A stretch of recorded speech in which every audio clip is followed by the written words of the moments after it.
Hey guys, this is Tony Smotherman, and you're watching Guitar Autopsy.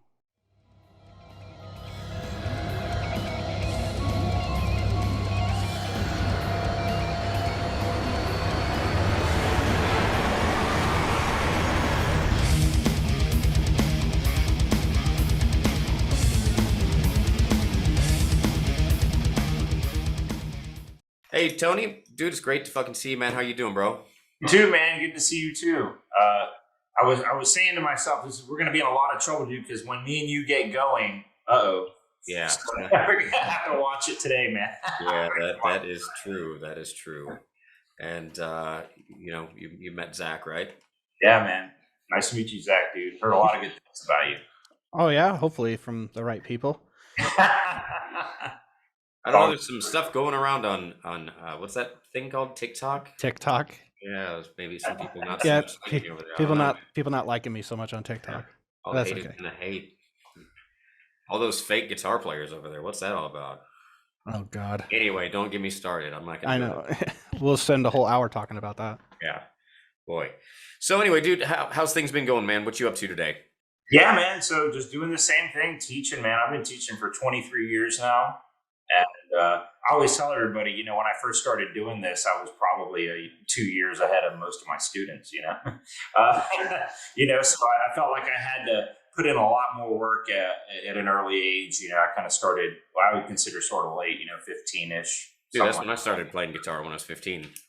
The same thing. That's on my 15th birthday, man. Yeah, and it's like you feel like, okay, well, all these really great guitar players start when they're whatever, 7 or 8 or 9 or whatever, and you're like, dude, I got a lot of work to do, That is exactly how I felt, because when I started, my first guitar hero was Randy Rhoads, and Randy Rhoads was putting out albums when he was like 19 or 18 or 19 with Quiet Riot, and here I am 15 going, okay, I got to have albums out in 3 years. Right. That's what I've, and then guys like Gilbert, releasing his album when he was 18, Street Lethal, what an amazing record that is. And, I think he's only a year or two older than me. And, it's like, damn, I got some catching up to do. Becker comes out. He's like a kid. Richie Kotzen. There was so many, those guys were all so young, man, but they'd all been playing forever. It was the right time, dude. And it was a great time to learn how to play guitar. It was very inspiring. Exactly. I heard, it was a while back, but I heard Vi saying something about the guys that started around the same time. He's like, there's another breed of guitar players who started, somewhere when the, kind of like the grunge scene started, but we were into the shrapnel stuff, Yes. Oh yeah. So it's a kind of a different breed because we were kind of went through that whole Nirvana thing in the Soundgarden, but I never really paid attention to it. No, man, I didn't at all. If it didn't have a guitar solo in it, I didn't listen to that band. Exactly. You know what I mean? Because it's like, oh, you're going to boycott real guitar playing, real musicianship. Well, I'm going to boycott you. Exactly. So, it's funny. I remember, I think it was a student said he was out after band rehearsal one night and he went into Denny's or something. He had his guitar case. And somebody said something like, he goes, oh, were you one of those guys that can play whittly? He's like, no, man, I'm one of those guys that can actually play my guitar. Right. Exactly. I always likened it to the first violinist in an orchestra or something. If he was doing a Mozart concerto, you would never come up to that guy or chick or whatever after the show and be like, hey, that concerto you played, beautiful, all those lines and everything, except for that fast part, that kind of sucked. But everything else, right, yeah. Right. It was a complete picture, Yeah. Yeah, and I kind of equate that to just about any other field of endeavor in life. I mean, if you go watch a professional baseball game or football game or basketball, you're not rooting for the guy on the bench. Exactly. You know what I mean? If you need a lawyer, you're not going to call the shittiest lawyer in town. Exactly. Yeah. But I mean, I guess that's the difference in art and music. And I think being a musician is one of the only field of endeavors next to being an actual artist, like a painter. You know what I mean? Or possibly a young actor that just, it just sucks for a long time. You know what I mean? It doesn't matter how good you are. Yeah. Who and how you look and. Yeah, that's another thing on TikTok I get a lot of hate for. Yeah. Just being a fast player or whatever. The number one thing you'll get anyway is just, oh, you don't have any soul in your playing or you don't have any feel. But I got in this argument with somebody because they're like, if you listen to classical music, they don't just play a bunch of scales and notes really quickly. And I'm like, Have you not listened to some classical music, dude? Are you kidding me? Some of that stuff you can barely attempt on the guitar. Yeah. You know, like, get the hell out of here with that nonsense. And then so I sent him a bunch of links to, like, I mean, just some of the craziest classical music you could hear. You know, one of my students, I can't remember what song it was. I think it was Fugue in D minor, and it's got that pedal point thing, right? And the only way I could think to do it was to hybrid pick, you know, and I still could barely do it. And I'm like, yeah, they don't play fast in classical music. You're talking about Sonata and Fugue in D minor? Yeah. And like, it's like, it's insanely fast, and it's just a scale. Like, get the fuck out of here. Yeah. No, I mean, I remember early on, you know, jamming with a few local bands and stuff. And I remember this guy came up to me. He's like, dude, you know, you do all that, you know, shredding stuff. He's like, but he said, what's unfortunate is that you'll never be able to play the blues. And when he said that, I go, yeah, I really didn't care. But at the same time, I thought to myself, I can't? Well, okay. Well, let's see, you know. So what I did was, dude, I just kind of started listening to a lot of bluesier stuff just to kind of prove them wrong to myself, I guess. I don't know, man. You know, so I would just start kind of, you know, and just start playing some of the bluesier stuff. And then I remember going out and being able to kind of hold my own with a lot of the blues players. And then I started incorporating a lot of the 3 notes per string stuff into that. And it kind of became a little more fusiony, but you know what I mean? I could still go through and do those things. Then you go hang with the blues guys and then shred their asses. You know? Yeah. Well, you know, I toured with Buddy Miles for almost 5 years. Yeah, I know. I remember that. Jimi Hendrix's drummer. And I remember the first time I jammed with him, he was, you know, I could see him. He was staring at me, you know, because it was a lot of tension there, man, because you know, he was going to go on this tour and he needed a guitar player. And if I blew it, then that was it. You know, it was my one shot. Yeah. So I remember just not going too crazy right off the bat, but just kind of grabbing this note. And luckily my amp was in the right spot. And it just started kind of feeding back in that Hendrixy thing going. And then from there, I realized, you know, I could just pretty much do whatever I wanted. And he was staring at me. And I remember what he said was, he stopped the entire band and he goes, young man. I said, what? He goes, could you turn that up? I haven't heard anybody put any shit on a guitar like that in a while. That's awesome, dude. Yeah, okay, cool, man. So he said, from Tony solo, you know. And then after that, he's like, dude, what are you doing the next 2 weeks? I said, you know, nothing. He's like, well, you're on tour, man. I'm taking you out. Yeah. So that's super cool, man. He would always push me forward, man. He would always push me forward and say, dude, just take it, man, you know. And he'd give me like a solo spot where I could do all the technical stuff. I mean, I would do all the arpeggiated stuff, you know, whatever. But that was a great opportunity, man. It was always a lesson on stage every night, and he loved the shredding kind of stuff too. So it was cool. An interesting thing about that too, like on a separate note, going back to being a proficient player, not being able to play the blues or whatever. It's like, do you know Bobby Jarzombek? Yeah. Right. So Ron Jarzombeck's brother, and he's like one of the most technical metal drummers there are, right? And he just got the gig with George Strait. Oh, that's awesome. And he posted a photo, and it's a sold out football stadium is what George Strait is doing every freaking night. And it's like, you don't think that somebody like Bobby Jarzombek can't do country? Like, are you kidding me? And think of the limiting mindset that puts on musicians, where it's like, because I think Bobby could only bring value to a country set because he's not a traditional, you know, country drummer. He could bring a little extra flavor that maybe they were missing, and then be like, oh shoot, like this sounds a lot better. So I don't know. I think it's all bullshit. Well, I've experienced some similar stuff too. I had somebody call me up one time for lessons and ask me if I could play, but can you play the slow blues? I'm like, wait a minute. What do you mean? Can I play slow? Is that a serious question? I can play fast, so I can play slow. You have to walk before you can run. It's a gradual process. Mm-hmm. You know, it's people just get this. I don't know where it comes from. I don't know if it's convoluted thought process. If it's ego or if it's fear or, you know, it's mind blowing. And the other thing that's really mind blowing to me is when I talk to another musician that's just very close minded about different styles of music. Oh no, I don't listen to that. Oh yeah, you know what I mean. It's like it's just weird. It freaks me out. It's like, really, you only listen. Yeah, It doesn't make much sense, man. But I know exactly what you're talking about because I deal with it on a daily basis myself. Dude, I've had to teach so many genres over the years. It's like, I had to start trying to challenge my brain in another way because, like I said, there was blues stuff coming in and, bluegrass and all this kind of crazy stuff, which I love, like Mark O'Connor and a lot of. Oh yeah, dude. Just Love Mark O'Connor.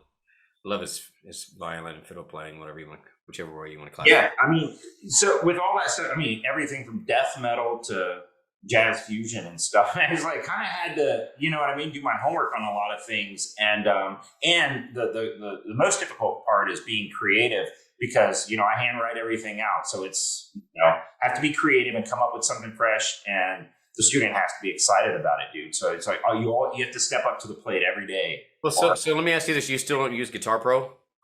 No, actually, I don't, man. You still handwrite everything out, bro? I handwrite everything. Oh, dude. Yeah. You See, so I did that for years, and I'm I don't like change. But I was when I was doing Guitar Asylum TV, I was interviewing Mike Schliebaum from Darkest Hour. And he started talking about Guitar Pro, and he goes, using that program actually made me a better musician. He goes, because when you write your stuff out, if it's not right, it highlights the measure red when you try to go to the next bar, and you have to go back and figure out exactly what you're doing rhythmically. And I was like, oh man, I need that. You know what I mean? I did that with that solo. Yeah, I've been using it ever since. And the cool thing about it is you have, I'm sure Tony, you write stuff out, the same stuff out a million times. Oh yeah. Oh, right. Yeah. And then there's the off the cuff lessons, right? Yeah. But the stuff that's not off the cuff, all you got to do is go, oh yeah, here it is in this folder, click print. Right. Like all of this is just like internet Skype stuff and all that. That's just piling up. I got a whole box of it. Dude, I've got binders of stuff because I ever since I've been playing the beginning, from the beginning, I've always written everything out. Yeah. I've got pieces of paper from when I was in high school, been playing like you're writing out my licks and tab. That I still have. I kept all that stuff, man. So now I go back and put, cataloging it into Guitar Pro, so it's pretty cool. And I kept all the guitar magazines from when I started. And about 7 or 8 years ago, I started going through them because I had like about 12 boxes about this big, just full of magazines. Guitar Player, Guitar Practice Musician, Guitar World, Guitar One. You name it, dude. And I went through them and I just kept all the columns that were good because back then the dudes wrote good columns. Oh yeah, definitely. And so I'd yank all those out and I put those all in binders and stuff. It's totally different, man. Well, that's an interesting point because sometimes I'll come up with, like, a student will say, "Hey, can you show me like an exercise, or something, like something musical where they can just work on their picking or hammer-ons from nowhere." And I'll come up with stuff. And sometimes when I hand it over, I'm like, let me get a copy of that real quick. Oh, dude. What was I doing there, Oh, yeah. Dude, that's me to the T because, and a lot of times I'll be doing the same thing. It's like, I've written a lot of my best stuff in lessons because you'll be on the spot and you have to think of a way to explain something. Right. Then it's like, okay, I'm keeping that and that's going to be the next song. Matter of fact, that one I was just doing ended up being the title track to the last CD I did, The Silent Storm. Just that intro there. Just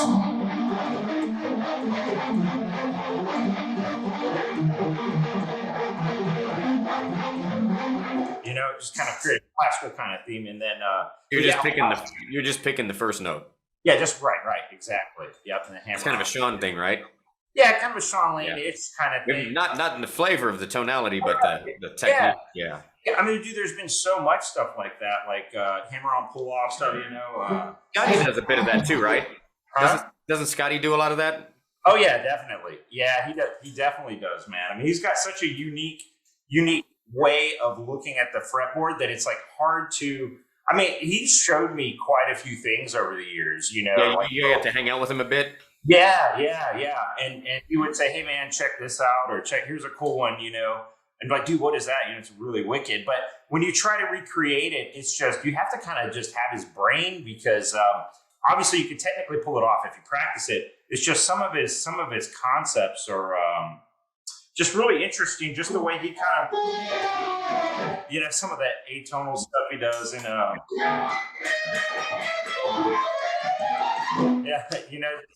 interesting things, and you know, the way he kind of breaks the chord, you know, just breaks the chords up and things like it. It's really interesting, man. Yeah, I have the Guitar Techniques magazine column that he did. Oh yeah, That's like from what is it? Instructional. Yeah, yeah, but he's got a lot of cool legato licks in there. Yeah, I started putting them all into Guitar Pro. Yes, so go back. Awesome. Dude, he's handwritten so much stuff for me over the years. Dude, you got to share the wealth, man. Yeah, dude. I mean, he actually wrote an etude called Sonata Smotherman. Oh, that's awesome, dude. It's like 9 pages long of insanity. Yeah, dude, I can send it to you. I mean, it's I'll send it to you guys. It's just please. It's so crazy. It's like alien, you know. Yeah. And but yeah, I mean, you know, it's interesting looking into other players' minds, dude. You're always going to be who you're going to be, but you know, whenever you come across stuff like that, you go, you know, you bends your brain in another direction, and you go, hey, let me sit here for a while and try this and try that. Sure. You know, I remember early on, my grandpa, he played lap steel guitar, and I remember him saying, hey man, let's talk about something. And he brought over his acoustic guitar and he said, hey, I want to tell you about a guitarist named Chet Atkins. Oh man. And I was like, all right, what's up? You know, and he's like, well, who's the only guitarist in the world who could play 2 chords at one time? So my little brain, you know, at the time, like, and I'm thinking 2 chords at one time. Like, how do you do that? You know? And then later on, I figured out what he was talking about was he was separating the bass line from the actual, you know. Right.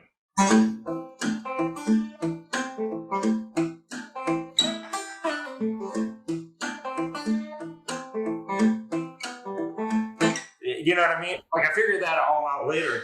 And anyway, so sometimes just hearing something or somebody explaining something can inspire a whole different way of doing things, you know? Because I remember hearing that and I'm thinking, you know, how could that be possible, playing 2 chords at one time? Then I'm trying, you know? Yeah. You know, trying different things, you know? So, and sometimes the student will just say something and I'm like, bam, you know, and it just comes and I'll think of something and, you know, or, you know, you find new ways of recreating things, you know, taking because, man, a lot of people come in really, sitting in that,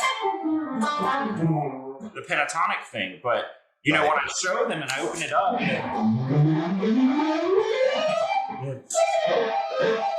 tell them, look, if you change the way that you look at things, the things you look at change. So you take those pentatonic notes and now, you know, that pentatonic scale you were playing, it's the same notes, you just approach it differently. Yeah.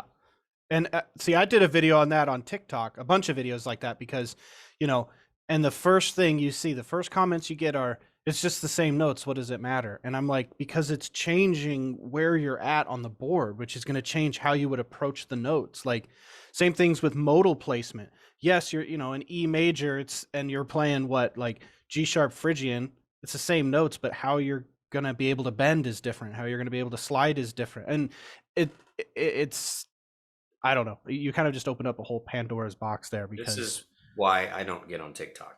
Well, yeah, but you know, somebody has to say something. Oh, man. But it's not just TikTok. I'm just on that TikTok vibe right now. But it just sounds like everybody on TikTok is not real guitar players. That's well, most of them are not. But even on, I mean, just on social media in general, I should say, like, you know, they play the same box patterns over and over, and then they wonder why they sound the same every time they pick up the guitar. When it's like, well, move it up here, but it's the same notes. Well, it's not really. It is, but it's in a different spot, a different space. What I find that interests students a lot that are pentatonic players is changing one note in the scale and kind of getting some interesting things going. Like if you just flat the root note in whatever key, you know, then all of a sudden your pentatonic changes to a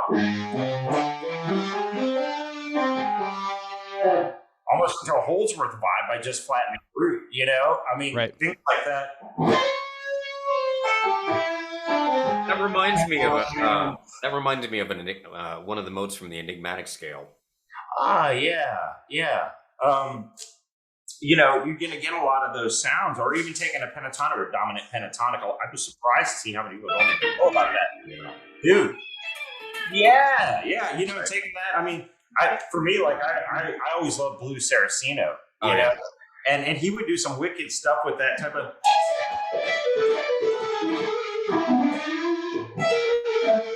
Yeah, just some really cool kind of fresh things with that. But I find that a lot of students kind of pick up on that or interested in that. And then you got the shred guys that come in that have done a lot of the true tired, you know, things. And then, you know, I always say a good place to start, you know, was like intense rock. You can take a lot of those licks that Paul Gilbert was doing and like for instance, the one he used to do in G minor, I think it was on the video.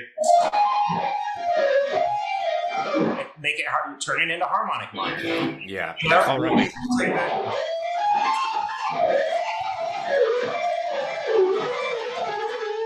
You know, or whole tone, you know. Same leg, just try it up and you know, and then they get into some of the you know, the Derek Taylor-ish, Yeah.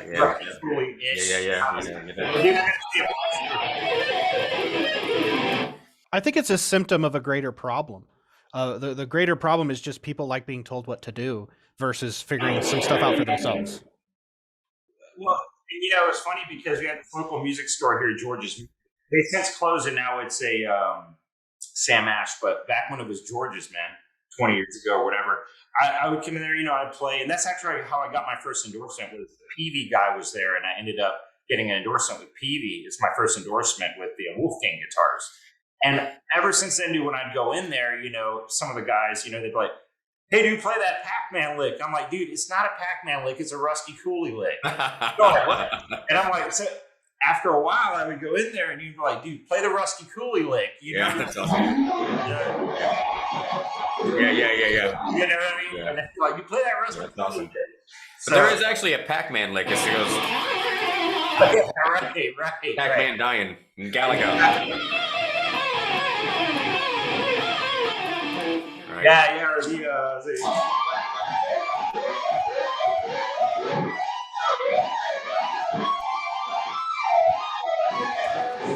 all that stuff. But it's just fun, you know. That's the sound that Popeye's chicken make when the chicken's dying. So crazy, man. But you know, it's fun that a lot of people are fascinated by those like 8-bit sounds and stuff. So I do have a lot of people come in just like wanting to learn that kind of stuff too, which is fun to just, you know, there's a couple things I go to, like taking this freaks them out. Like you take the 1-4-5 and you play it string skipping, you know, just kind of like in E. If you go this kind of vibe like this.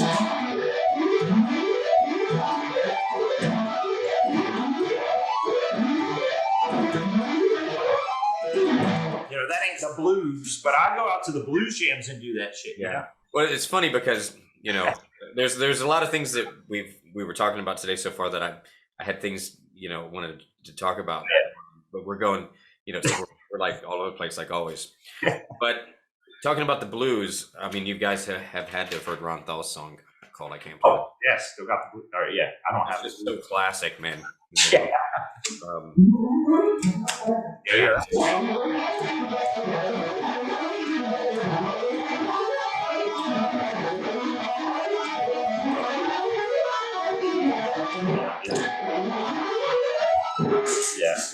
Dude, you got a lot of natural reverb going on in that room, huh? Yeah, you know, so at my old house, man. Is this your studio, or is this? This is my studio over here, man. So it has its own entrance and exit for the students and all. And so this is the first one that I actually built because my parents got tired of hearing Black Sabbath songs in the bedroom, you know. So they bought a shed. I think they spent like $1,200 and bought me a shed and put it next to the house. I'm like, what are you trying to say? I'm like, am I kicked out for real? And they're like, no, but that's where you're going to be. That's where you practice now. Yeah. Well, I had strangers coming in the house for lessons. Oh yeah. So they were like, well, you know. And so they bought me that little shed. It was tiny, dude. We just put a little carpet down and, you know, and long story short, it was when the internet was, you know, just kind of coming around and stuff. So we had dial up. So I actually ran like a 100-foot cable or whatever it was out of the window of the house into the window of his shed into the back of the computer. So I started teaching there, man. And then, I got up to about, 30 private students a week. And then I found a house not far, once I kind of moved out, I was probably about 21, 22. And then I ended up buying a house because back then you would have to do, you have to show income as a musician, dude. I'm broke. So, they back then they would let you buy a house without a down payment. So I got this house. And the only reason I bought the house is it had a Florida room on the back. And it had a little sidewalk so students would come in and out that way. And then finally, I got married and had a kid and stuff. And it was time to move on, man, because I had the roof was leaking and all this stuff, and all these issues would just keep coming back. So finally, when I got married and everything, we built a house. So this room is actually an addition to the house. So it's a 2-story like Mediterranean home. So this is kind of finally it, So that's cool, man. So if I remember correctly, you never actually taught at a guitar shop, but you had a good tie with a guitar shop that hooked you up with students. Yeah, exactly. So it was really mainly word of mouth, but George's Music would send me students, say, hey, I got the number from George's Music. It would just be customers talking to a salesman, and they'd say, they buy a guitar. Hey, do you know any guitar teachers? Check out Tony. So I probably, I definitely got some there, but most of it I've never advertised. So it's all been word of mouth. And, at one point it was 70-ish students a week, and it became too much. It was too much. Dude. That is too much. 70 half hours or 70 hours? 70 halves. Yeah. It was. Back in the day, nobody really did hour lessons. It was all like 30-minute lessons. Oh, really? So when I was like teaching 65 students a week, it was 65 students a week. Exactly. It became very wearing, man. Didn't have a life, and it was messing with me a little bit mentally. Had some mental health issues because of it, anxiety and things like that. So I got out and saw the world a little bit more, and then I cut down the amount of students. I realized the money wasn't worth my health. So now I'm sitting at about 55 or 60 a week, and it's okay. I'm used to that. I'm okay with that. That's pretty much where I like to keep it at too. And mine aren't necessarily always individual students, because I do a lot of hour lessons, and then I do a lot of hour lessons. Like I'll have, instead of doing 2, I give my students like the option of taking 30-minute lessons, 45-minute lessons, or 1-hour lessons. And then they also have the option of taking 2 1-hour lessons a month instead of 4 half-hour lessons. So I've got stuff that's all over the place. Yeah. So I don't have like 50-something individual students, but that's okay. I'm still making the same money. Exactly. That's the most important thing. And then I'll stick somebody else in their spot on their week off, and and stuff like that, and still keep it to a minimum. Right. I knew I couldn't keep that going. What's that? Just that many students, because when I first started too, it was 50 and then like 60, and then you peak out at 70. And the problem is like, you can't pour from an empty cup. You know what I mean? You keep giving and giving and giving information, but you never take any time to receive information and rest and like get your brain back to where you know what to teach people, And Yeah. I took, if you remember, Rusty, a few weeks ago, I took like an entire 5-6 days from teaching off, just how the month worked out. And I came back after 4 days of not even being here. I forced myself to stay home and like do house stuff. I came back and like my guitar tone was better. And I didn't change anything. It's just everything sounded so much better and fresh. And it was like, yeah, I needed that for sure. Yeah, Tony, I don't know if you know this or not, but Zach runs his own music school. Yeah, I heard, man. That is awesome, dude. That is awesome. So he doesn't even have guitars at his house. So he practices there and teaches there. So when he goes home, it's just like, okay, I'm home. That's it. Wow. Okay, that's cool, man. I mean, that's how you can kind of get away from things and come back fresh. That's all that matters, man. Well, it's also because then I'll never get anything done at home because I'll just play guitar all day. The wife will be like, we got to do dishes and we got to do normal house stuff. And I don't want to do that if I have a guitar hanging around. And but also people always, they have this advice of like, well, maybe buy something and then live upstairs and have your studio downstairs, that kind of thing. But for me, like, I look forward to the drive home. I just like to, like, I'm gone. And that distance, even if it's 10, 15-minute drive home, I can like decompress and get off of like that vibe, because you're dissecting music all day, and then you sitting at a restaurant and then you're just like, oh, that's a 2-5-1, that's a 1-4, and then people are like, would you shut up, please? And I'm like, oh, okay. For me, for as long as I've been doing this, it's nice to just walk from one room to another room. Sure, sure. Because I started teaching guitar when I was 18. I was 17. I was still in senior in high school, and I've been doing it ever since. And I always had to drive somewhere, and sometimes I taught at more than one location. And then it's like, man, I got to leave this much extra early to get to this place, and I got to leave this time to get to this place, and it's a hassle. Yeah, everybody's different. Sure, and you'll probably be different in 20 years too. So, well, hopefully, I'm not teaching as much as I will at 20 years from now. I said I hope that in 20 years I'm not teaching the same way I am now.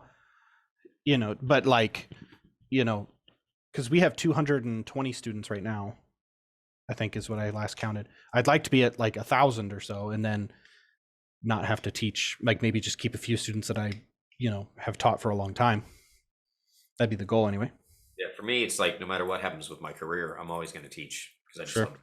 Or have instructional videos out that can supplement that when you're not busy or something or whatever. Right. The True Fire thing has been awesome for me. Rusty, I think you have one out with those guys. Yeah, Wikipedia, right. Of course, they come up with the cool titles. Yeah, oh, those guys are awesome. I've done 3 with them. And what are the titles of all of yours? So the first one was Power Pentatonics. And the second one, they basically said, come up with 50 pentatonic licks nobody's really ever thought of. I'm like, okay, well, that's impossible. Yeah, right. So and I had to really stretch for that without getting too modal, And then after that, we did world rock guitar, which was taking influences from world instruments and putting them on guitar. Sweet. And that one was interesting because once I went in and did it, they're like, dude, okay, we got to talk. So, Brad. So I came in there and Brad's like, I'm like, dude, he doesn't like the chorus. I bet he doesn't like the chorus. He's like, dude, I love this chorus. But we should make it a two CD box or 2 video box set. I'm like, Brad, I spent 6 months on this. He goes, go home and do part 2. I'm like, Jesus. So anyways, we did a modern version and a more like ethnical version of that. So that was a year's worth of work. We got that one out. And then the last one was, I'm sorry, there's 4 of them. The third one was classical studies for a pick, like on a classical guitar, but using a pick, like classical pieces you could play that. And we even did the bottom. Zach was mentioning that earlier. Yeah, all that stuff. You hybrid picked it too. Oh yeah. You actually picked that thing. No, yes, hybrid picked that guy, man, because it's too much. Well, it's lazy. Some people call it the lazy way out. I just think it's another digit, dude.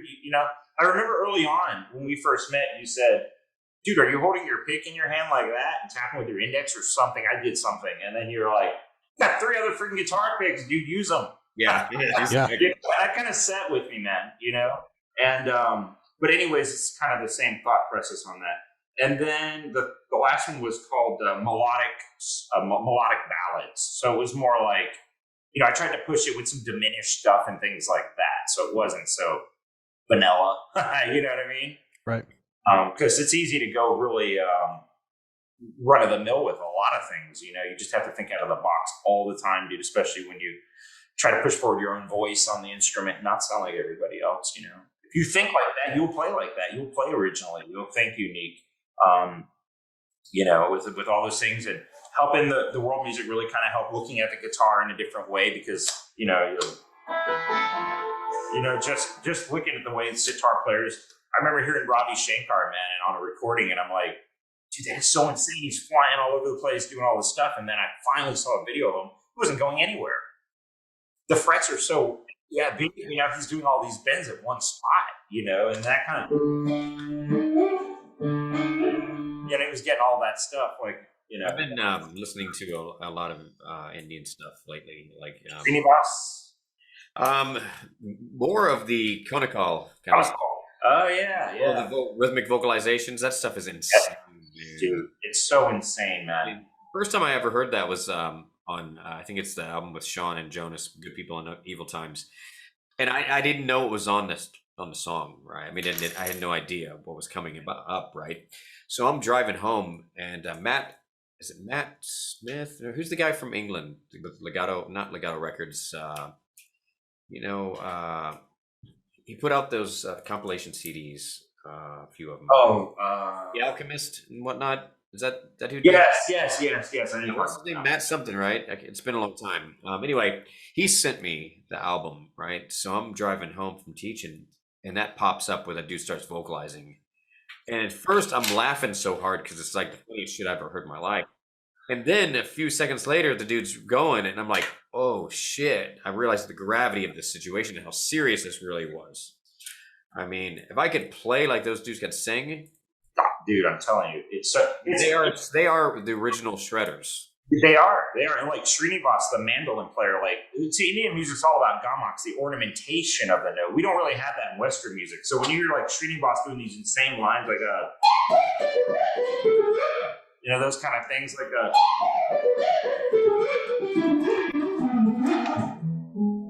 you know, I like the I think it's pronounced the Mysore Brothers. Oh yeah, violinists, man. Those guys, when you sit down and watch them, they sit there and they're trading back and forth. Yeah. It's mind blowing, man. It's absolutely mind blowing. And there's a video with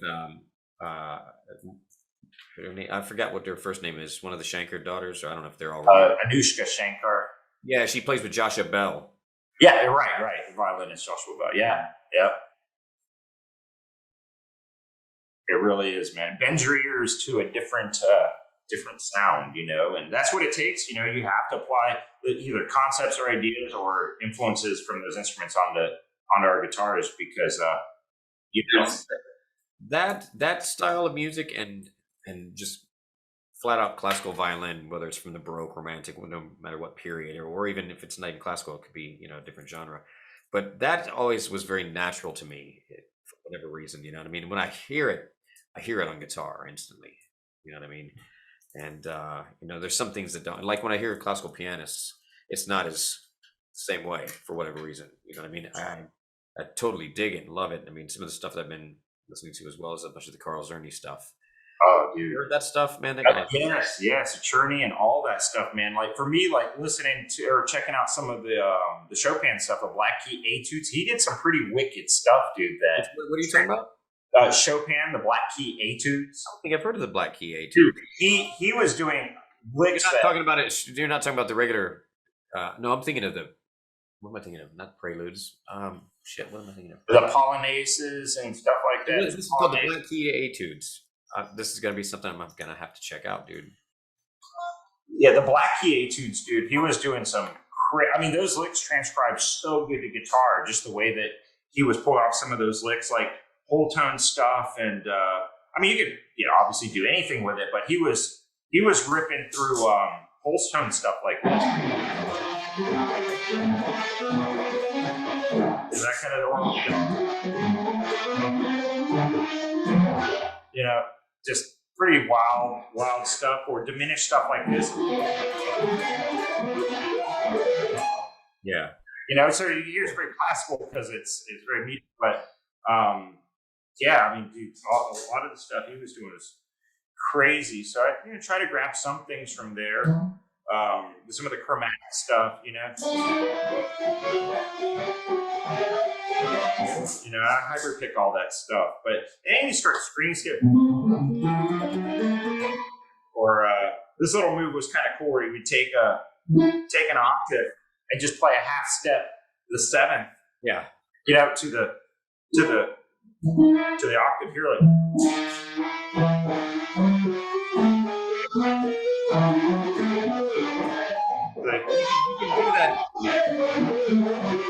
have a lick that's very similar to that I built out of the diminished scale.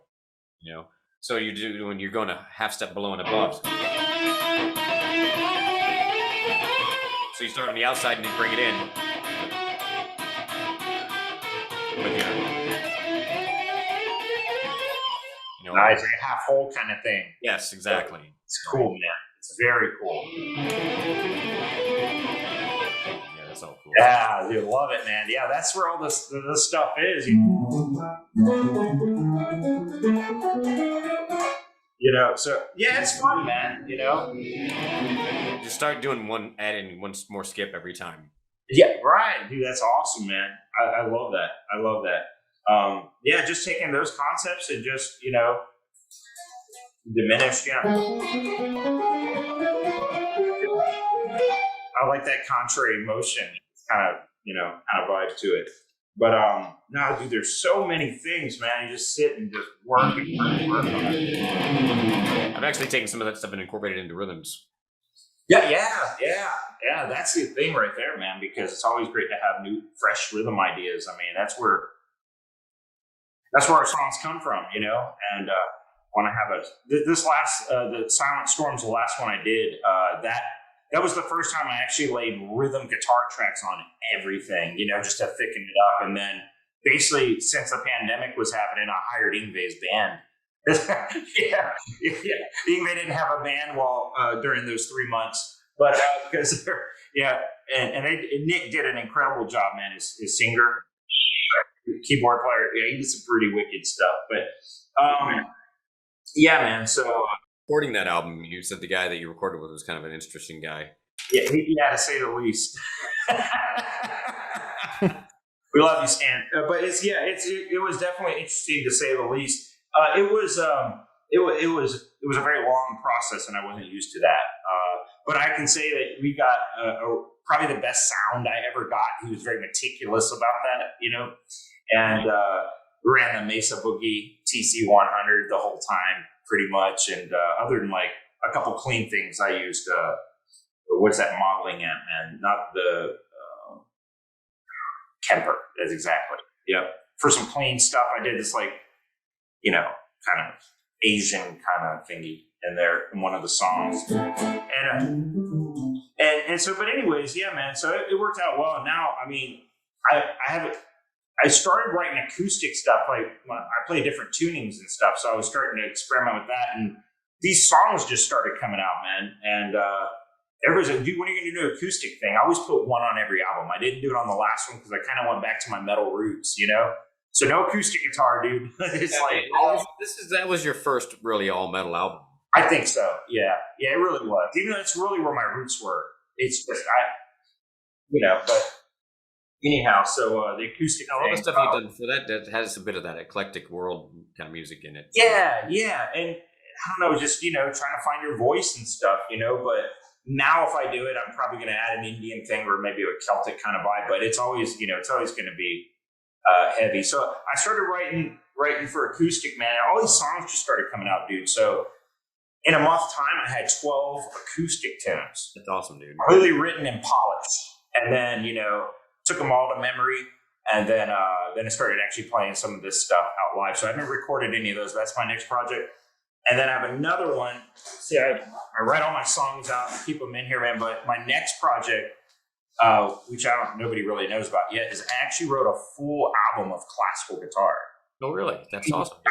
In the style of Bach. Wow. Baroque style. So it's like I've always loved his music. And I kind of learned, early on, if you take the pinnacles of somebody like Bach and kind of learn the chord progressions, he had chord progressions he liked. And, you could take that concept and kind of build off of that and create an improvisation in his style, key of A minor, D minor, E major, that kind of. But if you take it.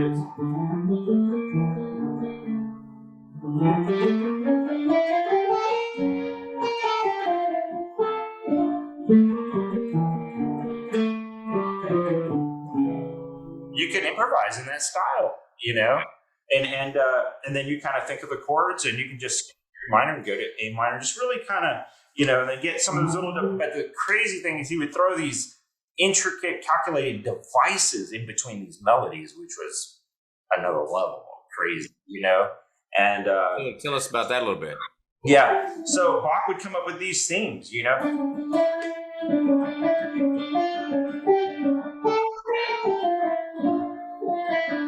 There's another famous guitar player out there that likes those too. Huh? I think that there's another famous. Oh yeah, that's for sure. You're right. So, yeah. That guy. You're right. But hopefully, maybe today, before we wrap up and everything, I will tell you a very, very, very cool story about me and him. That'd be great, man. I'd love to hear it. I was 15 years old when it happened. It was really cool. But so when you take things like that, man, you could take, when people think of Bach, you think, untouchable and accessible. Yeah, sure. A lot of the things he did were absolutely genius, but you could take the pinnacles of the basics of what he liked and improvise with that. He loved the sixth chord, the minor sixth.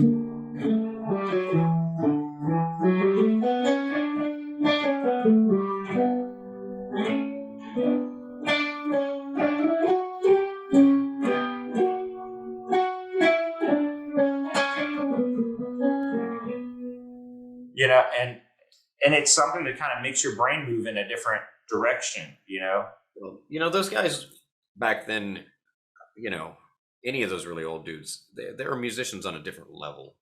I mean, they had to know and do everything, and because there's no, they had to be able to hear it in their head and write it down and compose it and whatnot. And it's not how it's done anymore. It hasn't been done like that in hundreds of years. Exactly. Nobody's coming. Just with the style of the way they lived. Oh yeah, that too. That limited technology that they had. That's what even is more amazing about it. Because they had to. Dude, you had to know it. Yeah, exactly. Different level, crazy. Those guys were real musicians. Yeah, right. They really, really, truly were, man. And I've always had a deep appreciation, for Bach, and mainly Bach. He's my favorite. Carl Philipp and Johann Sebastian. But we're gonna tell you a quick Yngwie story. Everybody's got an Yngwie story, right? Yeah.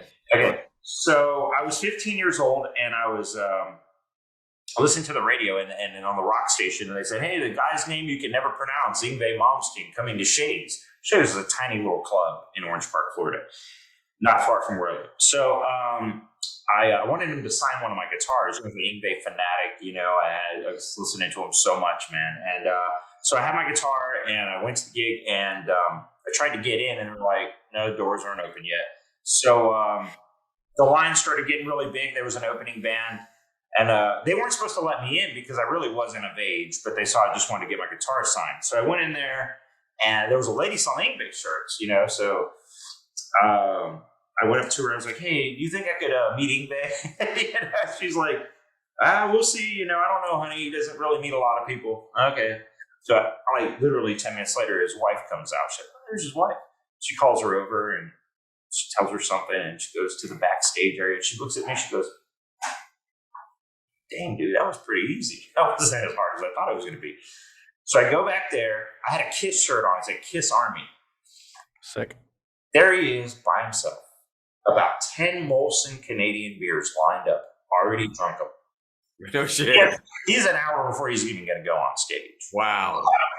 And I walked up there, and he's like, "KISS sucks." He had this big Viking laugh. I'm like, "Oh man, what have I got into?" So I went in there. I signed my guitar. He's like, it was a Kramer Focus, He was like, "You need to play a real guitar. You ever play a Fender Stratocaster?" I was like, "No." He goes, "Bring me the duck."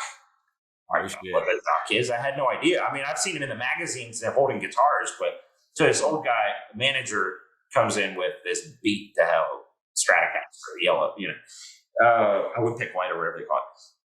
So he hands the guitar to me and said, "Check this out." He had a crate amplifier, a little crate amplifier back there, and plugged it in. And I, of course, I was listening to Yngwie, so I was doing some of that stuff, and he was listening to me, and I was, and then he's like, "Give it to me." So I grabbed it, he starts playing, 2 feet away from me. And I was like, "This is really cool." And he hands it back to me. So we're doing this for 45 minutes. That's awesome. And he's like, "Learn your diminished arpeggio." He had that vibrato, dude. So yeah, blow your head off. And so anyways, all this is going on. This is transpiring this is crazy. And I remember looking on the back of the guitar, and it had two Ferrari stickers, and it had 2 prancing horses and something. And I was like, what's that? He's like, "That's a Ferrari logo, Ferrari emblem. I've got 2 of those, Maserati, Jaguar." Okay. Okay. So Mark Bowles comes back. It was a magnum opus tour. And, he's just kind of hanging around. He isn't paying much attention, but security guy comes back there and he goes, "You out." Well, you just walk backstage. This is Yngwie's territory. So he goes, "I'm putting my stuff up, dude. I'm not trying to get anybody, And Yngwie goes, "What's the problem?" He goes, "Well, he's got a pink band. You have to have an orange band if you're over 18. He's got to get out of the venue completely. He's got to go. There's people drinking in here." So he goes, "Come here." And I came over, he put his arm around me. He goes, "You can't miss this show. You have to see this show." Oh, and man. he takes the pass off his neck, puts it on me, and he comes up to security guy and goes, "He's going to sit on the side of the fucking stage." So I watched the show on the stage, literally behind the monitor. How old were you then? Oh man, 15. Okay. So the second time I met him, I remember they let us on his bus one at a time, and he had his back turned making a mixed drink, and I was like, "Kiss sucks." He's like, "I know," and he turned around and "Oh yeah, I remember." Yeah. But I've met him so many times now. Yeah, he's like, yeah, I've met him so many times now that he knows who I am now. But it's funny, man. It's so funny. But you hear all these stories, but that's a good one because it really says that dude, it changed my life at that age. That he let me play his guitar and was showing me stuff, and nobody knows him as that. They never have. He really was that guy. Yeah, and I remember reading something. I think I read something with Mike Varney, or somebody told me a conversation he had with Mike Varney, and they said, he goes, "Yngwie's not really like that. He's got a good sense of humor, and he does that shit just to get a rise out of people." Of course. He does that just to stir the pot. You know what I mean? Yeah. Everybody just thinks he's a big asshole and all this shit. He's just out there fucking with people. Yeah, he's like a little teddy bear, man. He's not out to hurt anybody. I mean, I'm sure he can be an asshole. Oh, he can. Yeah. I mean, he's not into trouble. But I remember calling up the venue, finding out what time he was going to start, and you could hear him. You could hear him in the background. He was just unaccompanied by himself warming up. Yeah. And it was so cool hearing that over a telephone. Yeah. The whole thing, Yeah, it changed Paul Gilbert's life. Oh, dude. Yeah. I heard stories about Barney playing tapes of Yngwie over the phone. It was just demos, you know what I mean? And that's to rethink maybe doing some picking. Yeah. That's when he was all doing Eddie Van Halen stuff, is what the story goes. I mean, I don't know if it's officially true or not. That's how the story goes. And then he heard Yngwie over the phone, and he's like, "Okay, I gotta learn how to alter and pick." I've heard that. It changed his life, man, because nobody came around like that. He did put out a song on his first album called YRO. Oh yeah, Yngwie ripoff. Yes, exactly. And BRO, Baroque ripoff, and all that, dude. Yeah, man, we've breathed, and slept the same stuff, literally, for the most part. Yeah, man. And those old Paul Gilbert videos when he was young are just terrifying. I mean, not that he's not terrifying now, but I mean, yeah, so different. Yeah, it was. He was just young and on fire in a way that, I mean, dude, he was going to GIT. They just gave him a job. Like, you want to just teach. Well, the story I heard was he graduated from GIT, got a job there, won the LA Guitar Awards, and then put out Street Lethal. Yeah, right. And what's cool is I've known Bruce through the years, man. I've got to know Bruce pretty well, and we've hung on, like this, in person too. But Bruce is cool. We kind of he showed me some stuff and some advice over the years, and I've gotten to know him really well, man. So, but I got to tell you guys about my. I just have one little story about Yngwie. So, and it brought up because you said you were wearing a Kiss T-shirt. And I remembered an interview, and I just found it because I was kind of like, I remember an interview of him talking about Kiss. And so I want to tell this story. So, Tony, you got to understand, Kiss is one of Zach's favorite bands in the world. Oh, I didn't know that. Yeah. I saw the shirt, but I didn't know that. Yeah. It's like, But it was Yngwie specifically on Kiss. So two favorite people. He was saying that, and I brought it up so I don't fuck up the story, but so I'll just quote it. He said that, he said, "I was offered a gig to be in Kiss, and they wanted to talk to me. So they called me up, and I was in Sweden, and the guy on the phone said, 'Are you hot?' And then he asked, "What the hell does hot mean?" Because he doesn't Sweden. He doesn't. Yeah. He's like, "It's pretty cold here." Yeah. And then he said, they asked him, "Are you 6 foot tall?" And he says, "I'm metric. I don't know what the hell that means." Like, he says, "I'm 192." And they thought he was like dumb. That's from his like autobiography or book or something. Yeah. And then they said, "What the fuck is that?" And then he said, "I don't know. I'm 100 and whatever 92 centimeters." And they never called him back. And so, and then he said he didn't end up with the onk on his face. So I assume that was around the Vinnie Vincent era. Yeah, exactly. That's crazy, man. I just thought that was funny. That's awesome, man. Yeah. He's not a fan. Yeah, Badio's been a pretty good Kiss story too. What's that? Badio has a pretty good Kiss story. Badio does? Yeah. Oh yeah, I remember.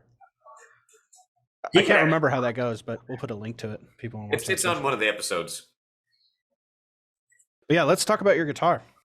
Yeah, man. So this is a VGA Supra Excalibur. And dude, I love these guitars, man. I've got another one. This one kind of looks like the Sean Lane model, but it's not. This is the one you usually see in the Sean Lane models. This kind of vibe to it. Dude, like, yeah, I would see all these incredible guitar players in Europe. They were playing these, and you could just never get to one. But I started looking around. I couldn't find one anywhere to try out, and then I went to Tone Merchants for the first time when I was at Jam, and they had one look just like this. It was a Sean Lane. It was like $3,800 or something. Like, geez, And so I played the guitar and I fell in love with it, and I typed out a letter to Vigier and said, "Hey, look, I will promote this guitar. I just got to get one. I'll do whatever it takes. I'll promote it. I'll push it. I'll whatever I can do. I do clinics. I have to have one in my hands. I got to go." And never heard anything back. It was months. So I shot off another email. Nothing.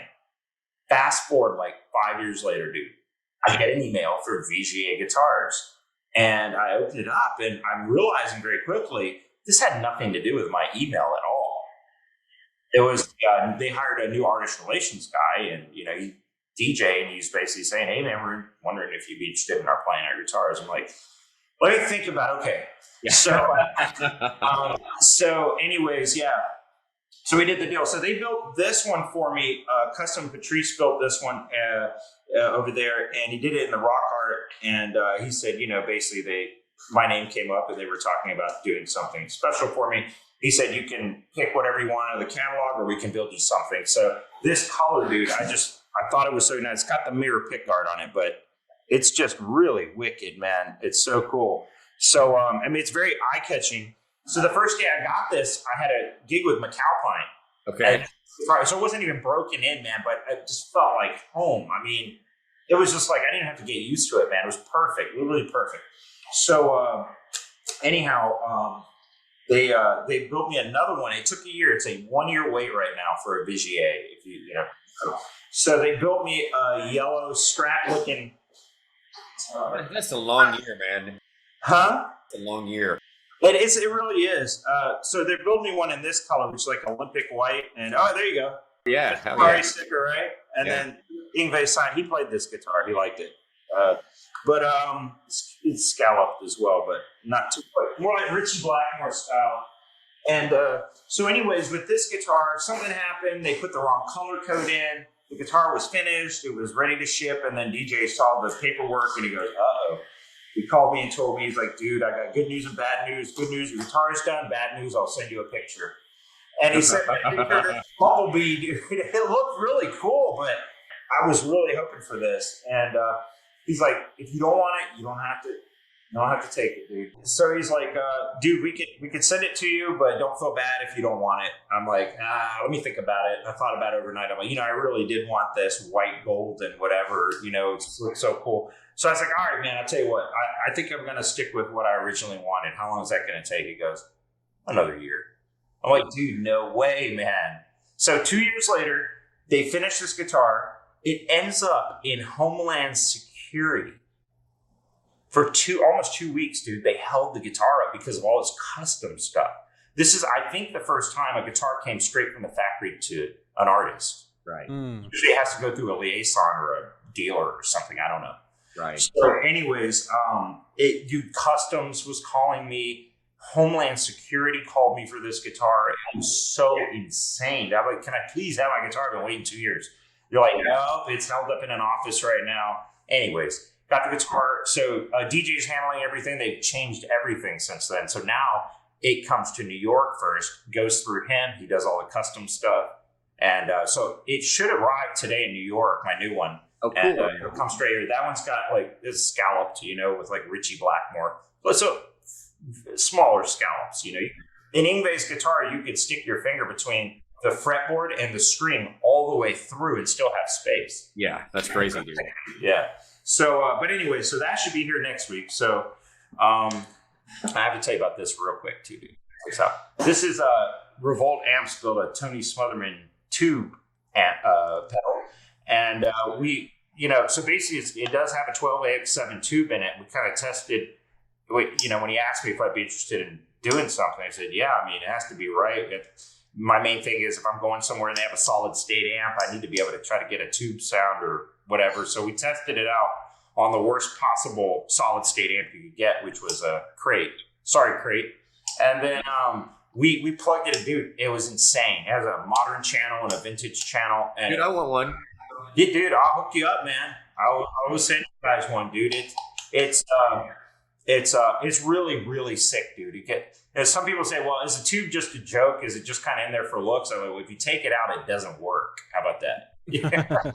So, but yeah, it's really cool, man. It's got a nice fat overdrive, and the modern channel, it's pretty hefty. So, these have been out. Where can people get them at? Yeah, revoltamplifiers.com. Okay, it's also like Revolt amplifiers, and then on this side, it's got my signature in there. Nice. Printed in there, and then made in the USA. That's very cool, dude. Parts are a little funky right now, coming from wherever they're coming from. Let me see that signature again. I didn't get it on the screen. So, yeah, there we go. That's I'm sorry, the signature part. That's on the other side. On the other side, yeah. Come on, dude. Don't you know your own pedal? Yeah, I know. See that? That's awesome. Okay, yeah, I got it. Yeah, just. So, but what was I gonna say? Yeah, they're really cool. They're sturdy pedals, man. They're great, and so we have this out with Revolt amps, and yeah, So there's a little trouble getting parts and stuff. You were saying? Yeah, there's a little diodes and stuff. Anthony, he's very proprietary, so he etches off certain serial numbers off certain parts so that it can't be replicated. He has a couple pedals out that he's put out, and like it took 6 months. This wasn't a here, check this out. Oh, I like it, cool, let's do it. It was now I got to tweak it more, man. But I'm happy with it. I'm really happy. You can plug it into the worst solid state amp in creation, and it will make it sing, dude. And and that's the way it should be. As far as designing, when it comes to a signature piece of equipment, it's not like here's one of our models. Let's just change the looks of it, and then we call it your solo. I mean your signature model. It's like no, that's not. No. It's not supposed to work like that, man. I mean, if it's not junk, you really gotta come out with something fresh and cool. I mean, the Air Jordan wasn't just another Nike tennis shoe. Right. Exactly. So yeah, no, it's all working out, man. It's all great, and it's cool seeing these on people's pedal boards. I've seen them on pedal boards. That's a really good feeling, and you guys know how that is. It's very thankful for that. And that's an Armenian cross. I'm Armenian, so it's just like an Armenian cross, and there's no deeper meaning. People are like, "What is that supposed to mean?" Nothing really. It's just an Armenian cross in there. But Make it look cool once it's done. Yeah, man. It's aesthetic, but no, it's awesome, man. But yeah, so that's kind of what's going on. That's cool, dude. That's fucking awesome. Congrats, man. You deserve it, dude. I know how long you've been busting your ass and doing it. Thanks. We've known each other for a long time. I don't even know how long it's been. It's been a long time. Yeah. It's been like almost probably 20 years. It was right around the time the internet started having guitar players on it. Yeah. That's how we met, That's right, yeah. And then Gemfest, man, I remember walking up to you. Somebody's like, dude, Rusty's here. I'm like, where, man? I think there's a video of us jamming. Yeah, I don't. Does he? Yeah, I think Kevin has it, and I had the White Wolfie. The White Wolf game, and it was like he's like, dude, you do realize you're asking for sudden death, right? I'm like, what? he was like, Rusty's my buddy, man. He's like, you're asking for death, dude. I'm like, dude, it's such a good time. Yeah, you great, man. I was like, who's this kid, man? No. Yeah, I was a little ponytail. I was a little kid. You kicked some ass that night, dude. It was dude. Yeah, it's fun times. Is that when we actually met first? Yeah, that's where we first, and then we were on a plane together going to the NAMM show from Texas, right? So I was just by coincidence. You were like, "Hey, what's up, man?" So yeah, but we've had some good hangs, man, in-person hangs and stuff, and hopefully here again, NAMM will be in March or June or July, whatever. Yeah, they're not doing it in January, so I don't know what's going on with that. Oh wow. Yeah, hopefully. So who knows, man? Yeah, I'd like to try to go. You gotta go, man, if you can. Yeah. Well, I mean, he's been before, but you've been, yeah. Yeah, I have, but it'd be nice to go again, and I'm just scared of a NAMthrax, dude. Oh, dude, I've got that before, dude. I remember I talked to you on the phone. You could hardly talk. Yeah, dude. Yeah, I think I got it twice. I got it the night I played the Muriel Anderson All-Star Guitar Jam. That day I went to sound check and it was fine. And when I came back to perform by the night, I was just like, dude, I could barely make it. God. It says it's June 3rd to June 5th. Wow, so it's like a summer. It's a summer winter NAMM. Summer winter. I think they're combining it. Or Christmas in July. So hopefully we'll see each other then and hang and get. So is it going to be in Anaheim still? Yep, Anaheim Convention Center. Yeah, so it's the same. They're not opening registrations yet, so probably. Because it might not actually happen still. Yeah, they're probably not even sure. I guarantee they're going to have a lot of restrictions like masking and stuff, which almost would probably be fine because people get sick at NAMM anyway. Exactly. So. Actually, not a bad idea. Exactly. Yeah. I'll probably wear a mask just so people don't talk to me. Yeah. No, I'm just kidding. Nobody knows who the fuck I am. You'll have all these people from TikTok following you around. I know. They're like, you called me a fake guitar player. How dare you? Well, here's a guitar. Play. I don't want to play. Don't worry, they won't be getting in. They won't be able to get in NAMM anyway. Right? Because you have to somewhat prove something to somebody. You're a musician to get into NAMM. Yeah, exactly. Oh, we're gonna get scolded for this, but whatever. Yeah, it's okay. That's awesome, man. Maybe somebody will actually start playing guitar for real. I don't know. Yeah, right. Hey, I just noticed. I was on your website looking at stuff, Tony, and it looks like your birthday was on the 1st. It was, man. Happy birthday. Yeah, thanks, brother. Appreciate it, bro. Yeah, November. I just noticed it on your bio. I was like, oh, it's November already. Yeah, almost a Halloween baby, man, by that much, dude. Damn. That's why I got married on Halloween. Did you? Oh, cool, man. Very cool. Yeah, just missed that barely, but that's okay though. Yeah, exactly, man. Hit the big 4-2. 4-2. I didn't realize I was that much older than you. Oh, you're not old, dude. I said older. I didn't say old. Oh, I didn't say old. I said older. Right. Exactly. Yeah. No. Yeah, so man. at Gym Fest, you must have been like 20 or something. Yeah, 19-ish. Yeah, 20. Like right around 30 or something like that. Yeah, I remember. I remember that, man. And I remember the last one we did. The last one that I showed up to. That was the 10th one. Steve Vai came to that one. Oh, that's cool, man. And then so Kevin kind of tried to put my set somewhere near there. So that worked out. Yeah, it's pretty cool. Cool. I signed a deal with Favored Nations after that. I got the email, so that was cool. But dude, I was pissed. I wanted to go to NAMM, and then I ended up having to go the year after the year I wanted to go, and that was the year I met you. But the year before, that's when Paul Stanley was there. They were introducing his new Iceman and stuff, and like it was like this huge deal. Like I was so mad that I didn't get to go to that. Yeah, I was there one of the years when Gene Simmons was there.